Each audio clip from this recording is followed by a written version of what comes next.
Bonjour à toutes et à tous et bienvenue dans cette nouvelle vidéo dans laquelle aujourd'hui nous allons parler sur le Korg PA4X Arrangeur. Alors comme vous le savez, donc le Korg PA4X Arrangeur, c'est un clavier avec lequel on va vraiment composer une rythmique personnelle. C'est-à-dire que on va donc aller dans l'arrangeur, c'est comme une sorte d'un magnétophone avec des pistes sur lesquelles on va vraiment enregistrer vraiment l'instrumentation, donc la rythmique, donc la composition de la ligne de batterie, la basse, l'accompagnement, etc., les fonds. Et donc on va tout doucement donc faire une rythmique.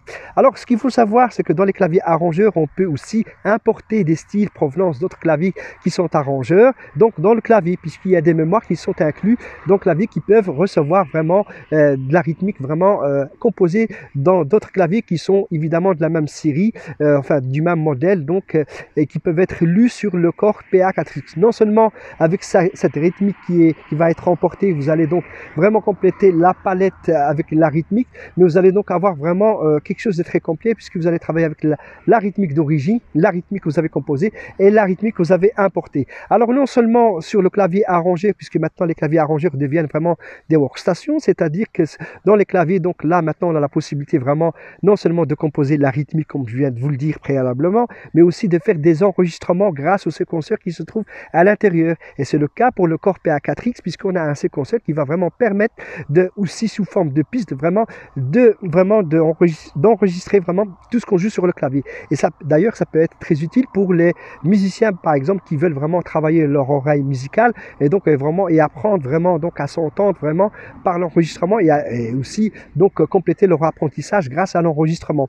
Alors sur le clavier arrangeur, on a aussi d'autres possibilités. On a donc toute une sonorité dans le clavier qui est vraiment là et présente et qui est déjà de bonne qualité.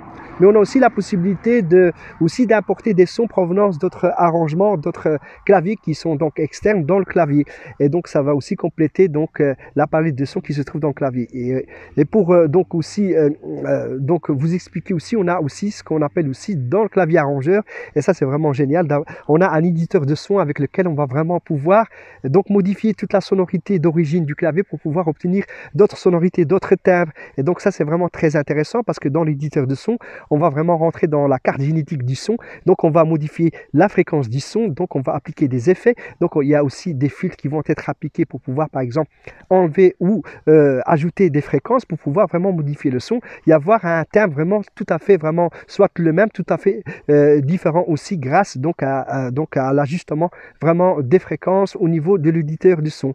Alors d'autres fonctions sont intéressantes dans le clavier arrangeur parce que ici on peut aussi le transformer en clavier pilote, c'est-à-dire en clavier contrôleur qui va vous permettre vraiment de l'insérer dans un studio d'enregistrement ou bien dans un home studio puisqu'il va servir comme pilote, c'est-à-dire qu'il va piloter vraiment des sons avec lesquels vous allez faire un enregistrement par exemple dans un logiciel du type Cubase ou Pro Tools, donc vraiment un logiciel de composition musicale professionnelle. Et donc avec le clavier arrangeur Korg PA4X, on peut donc le transformer en clavier donc maître avec seulement une fonction qui s'appelle local. Donc on va vraiment muter donc le générateur qui produit les sons sur le Korg PA4X pour vraiment le transformer en clavier muet qui va servir de contrôler par exemple des sons. Alors ça va pas se faire n'importe comment évidemment. Vous avez des connectiques qui sont en façade et qu'on appelle des connexions MIDI avec lesquelles on va juste insérer un câble et rentrer dans une interface sonore qui permet aussi de recevoir donc une connexion donc MIDI. Et grâce à cette connexion MIDI, donc nous allons donc vraiment piloter des sons dans un logiciel. Donc on va récupérer des sons, des échantillons et on va vraiment les contrôler grâce au clavier.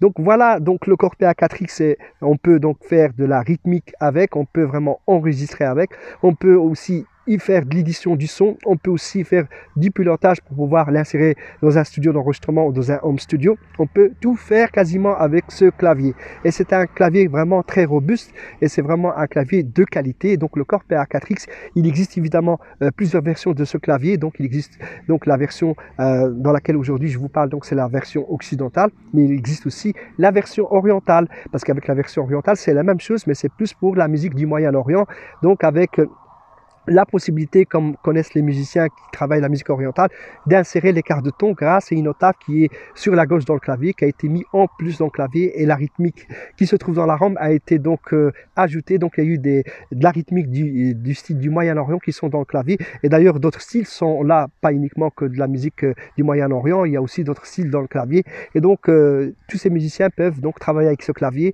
donc avec la version qui est orientale. Donc voilà, il y a toutes d'autres variétés de ce clavier. Il y a aussi une version qu'on appelle la version MG, donc qui est tout à fait une version aussi orientale mais professionnelle, fabriquée au Liban. Donc voilà, c'est les généralités par rapport donc au Korg PA4X. Donc vous avez d'autres possibilités, vous avez des entrées casques, vous pouvez mettre des pédaliers au niveau de votre clavier, donc il y a des connexions qui sont dédiées pour tout cela. Donc c'est vraiment un clavier très complet, et l'avantage d'avoir un clavier très complet, c'est un clavier qui va vraiment vous permettre vraiment de tout faire tout seul. Donc et vous pouvez même aussi chanter avec votre clavier, parce que dans le clavier il y a aussi une entrée micro, donc vous pouvez insérer un micro qui va vraiment vous permettre de chanter et de jouer de la musique sur votre clavier. C'est pas bien tout ça? Donc voilà, ça c'était le Korg PA4X.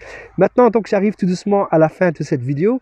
Donc si vous avez vraiment aimé ma vidéo, n'oubliez pas de vous abonner à ma chaîne YouTube, afin vraiment de profiter des vidéos qui sont gratuites et qui parlent aussi sur le clavier arrangeur. Voilà, donc si vous voulez encore avoir plus d'informations sur ce clavier Korg arrangeur, donc vous pouvez rentrer en communication avec moi via donc ma chaîne YouTube en me laissant des commentaires. Voilà, n'oubliez pas donc de liker cette vidéo si elle vous a plu, de partager son contenu avec vos amis, votre famille, et donc ainsi vous pourriez donc profiter totalement de mes vidéos qui donnent des conseils vraiment pour les musiciens et pour le grand public, vraiment afin de faire le choix d'un clavier arrangeur, et afin aussi que vous puissiez vous initier donc à la musique et vraiment profiter de toutes les fonctionnalités d'un clavier arrangeur professionnel, et afin d'évoluer aussi dans votre musique lorsque vous allez donc voir ces vidéos, vraiment, puisque ces vidéos vont être diffusées donc avec vraiment des épisodes afin de compléter vraiment, parce qu'il y a beaucoup de choses à dire au niveau des claviers. Voilà, c'est tout. J'arrive donc à la fin de ma vidéo. Je vous dis donc à très bientôt.